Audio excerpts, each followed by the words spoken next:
Hey, good morning, everybody. I'm back. It's June 18th. It's Monday. I'm so glad to be back with you guys and just trying to feel better. And so just wanted to thank you all for tuning into Morning Light. And thank you for all your prayers and your private messages and your texts. And some of you even brought food and just dropped it by, and those of you who offered to bring food and just all the prayers. We just wanted to thank you guys for just your support this past week when I had pneumonia, and Scott's continuing to try to heal.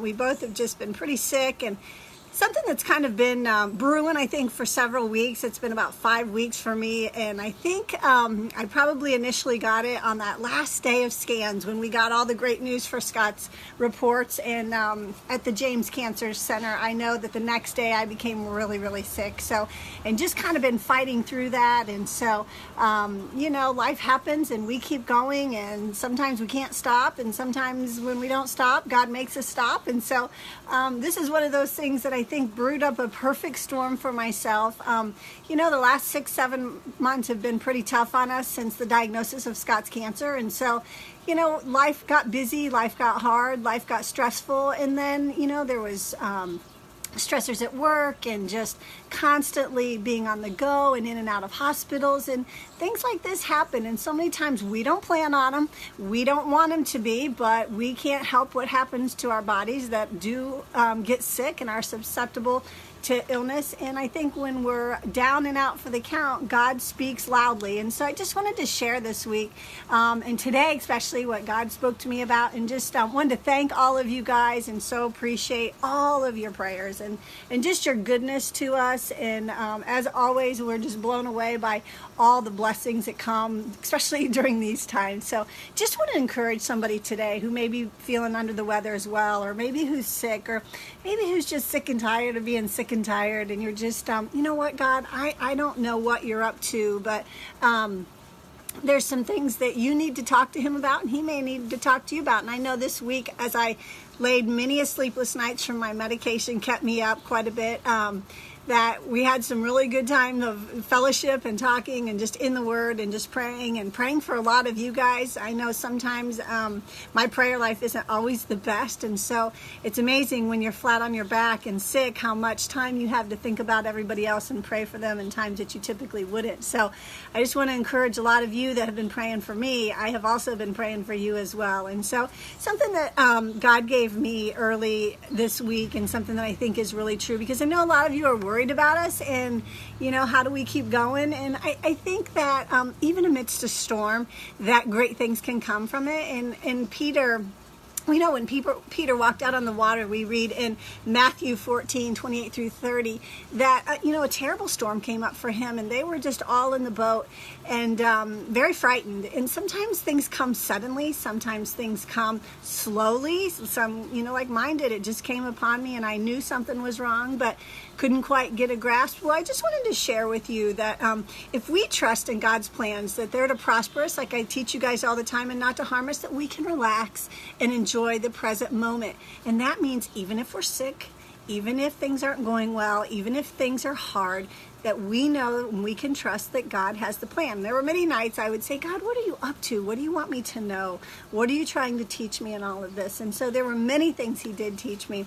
But one of the things I wanted to just say out of verse 31 in Matthew 14, it said, when Peter was asked to walk on the water in this storm, which was a perfect storm brewing, if you know anything about the Sea of Galilee, there's hills on one side and the other. And when the wind comes through there, it creates a massive almost tunnel-like, and it can become like hurricane-like winds. And so this was a tremendous storm that Peter and the disciples were in the boat and were a part of. But it says in verse 31, immediately Jesus stretched out his hand and the wind stopped. Somebody's going through something today that you need Jesus to immediately stretch out his hand to you. Maybe you feel like you're down for the count and you need it immediately, right now kind of thing. And believe you me that Jesus is there with you. And it goes on to say that in verse 32, when they got into the boat, they, meaning Peter and Jesus, the wind stopped. That means that Jesus went with Peter the whole time, that when things were tumultuous, he was with him. But he also bid him to walk on water with him. And so many times we're so afraid to go out into the deep with the Lord. We're afraid to go where so many others, cower back. And Peter was the only disciple who had the courage. Was it scary? Sure it was. Was it something where he could have lost his life? Well, yeah, of course he could have. But here's the thing, is that God knew when Jesus called him, he wanted him to be a part of a miracle with him that he would never forget and would probably change his life forever. Peter is the only person that got to experience such a miracle with Jesus. And so many times in our storms, we miss the opportunity because we're so focused on the storm instead of Jesus. We miss the miracle he's doing. So when you're sick and when you're tired and when your finances are out of control and your health is out of control, look at Jesus. Keep your eyes on him when he reaches out for you, because we know he does. He says, I will take care of you. I will not leave you nor forsake you. But he may be asking you to come out into the deep with him. I felt like that's what he did with me this week as I was sick and just quiet in my spirit. Nothing was going on. I mean, nothing. So many times I just turned the TV off, my phone off, everything, and just listen for him and what he wanted. When I would keep my eyes focused on him, it was good in my spirit. The other thing is when I took my eyes off of him and I focused more on the pain and the suffering from the pneumonia, which feels like I'd been in a boxing match with my rib cage, or maybe I've been in a wreck. Some of you may have known this, where a steering wheel will hit your chest cavity. I mean, I truly thought at one point I was in so much pain. I thought, how am I going to do this? And that's when I became saddened and depressed, and I took my eyes off of Jesus. But when he said to me, keep your eyes on me, I'm going to talk to you, I'm going to teach you some things this week, I would feel better. And many of you know that when you're sick, depression in your mind and the enemy will come at you in the darkest hours of the night, whether that be literally or your darkest moments. And when we take our eyes off of Jesus, that's where we lose sight of him, and we also lose sight of the miracle he's doing. So whomever is in a perfect storm right now, no matter what that looks like, and maybe this storm has been brewing for some time, or maybe this storm has come upon you suddenly like a thunderstorm in the middle of the night, and you're like, what in the world just happened here? And you're looking at all the mess that was left over. Some things that a storm will bring for us is to clear the air. Many times after a storm, you and I know that the air is cleaner, things are washed away, and it just made a path for new growth. Sometimes it gets rid of the old. We had a storm the other night, and just a branch just fell straight out of the tree. Sometimes it's just to get rid of the dead stuff.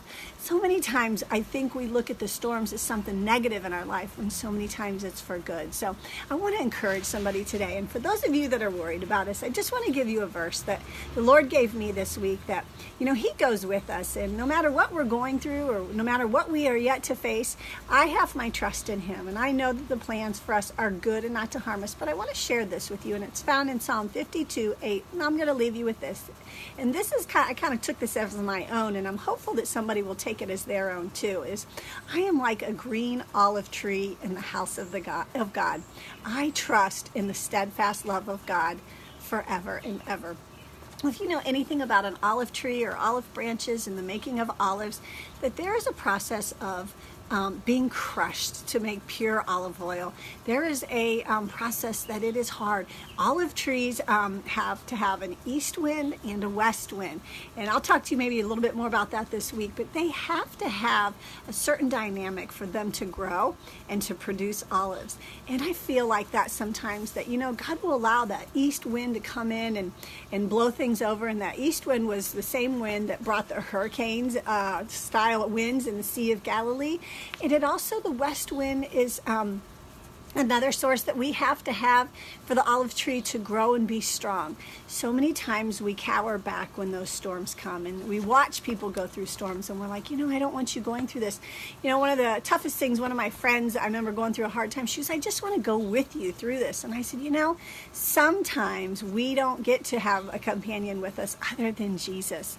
And so many times he needs us to go through that. So I'm not saying one way or the other that, God created the illness. We live in a broken world, and hospitals are the greatest place to get sick, and so we've been in and out of those. But I will tell you this, that through the storms that we have encountered the last 6-7 months, is that it's been some of the sweetest time of fellowship with the Lord.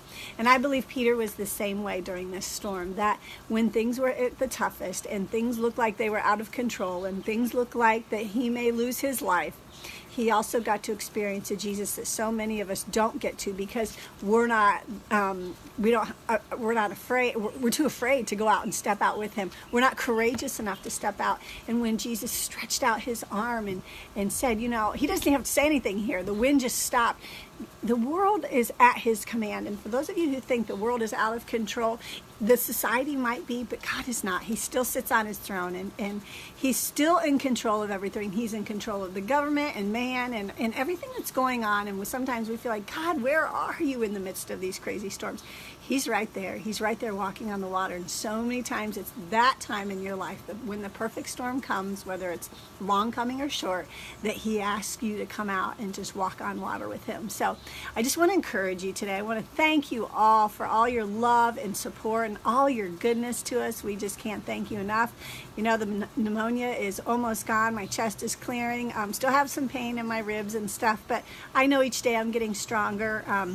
And just thank you for everybody that's been good to us, and have just had a great friend who just let us lay at her pool and bake it out and just took good care of us. And it's those little things in life, and those little things that, people drops off a book or beef and noodles, or, that just reached out and said, what can we do for you guys? That is what makes us make it through the storm. And I believe those are the people who are literally the hands and feet of Jesus. And I teach that all the time. So maybe you're not going through a storm. Maybe you're watching somebody else go through one. I would encourage you to reach out to them.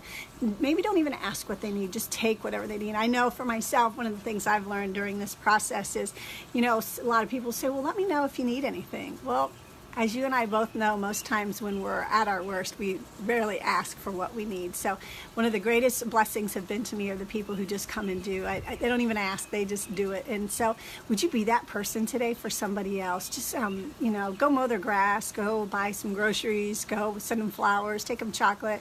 My uncle and aunt made us the most amazing rhubarb strawberry pie and just dropped it off and left it out on our porch. I mean, it's those little things that mean the most. And the friends that just step up and are there for you, that you don't even have to say a word. So could I encourage you to be that friend today?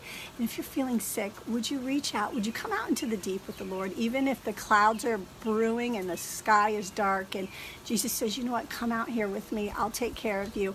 And he will, and he'll tell you some pretty sweet things out there on the water. So don't be afraid, but here's the big part. You got to keep your eyes on him. Don't focus on your sickness. Don't focus on your storm. Don't focus on the circumstances. Keep your eyes on Jesus so that he can be engaged with you, so that you hear and see everything he wants you to see. So just want to encourage you all to have a great Monday. It's absolutely beautiful out here. It's going to be 92, I hear, super hot again. So I'm on my way back to recovery and trying to get back to some normalcy. Scott's doing pretty good. He's still got a good cough going, but please continue to pray for him. And just thank you all so much from the bottom of our heart. We love you guys. I'll be back here, hopefully, Lord willing, tomorrow morning, Tuesday, bright and early. So have a great Monday. Talk soon. Bye-bye.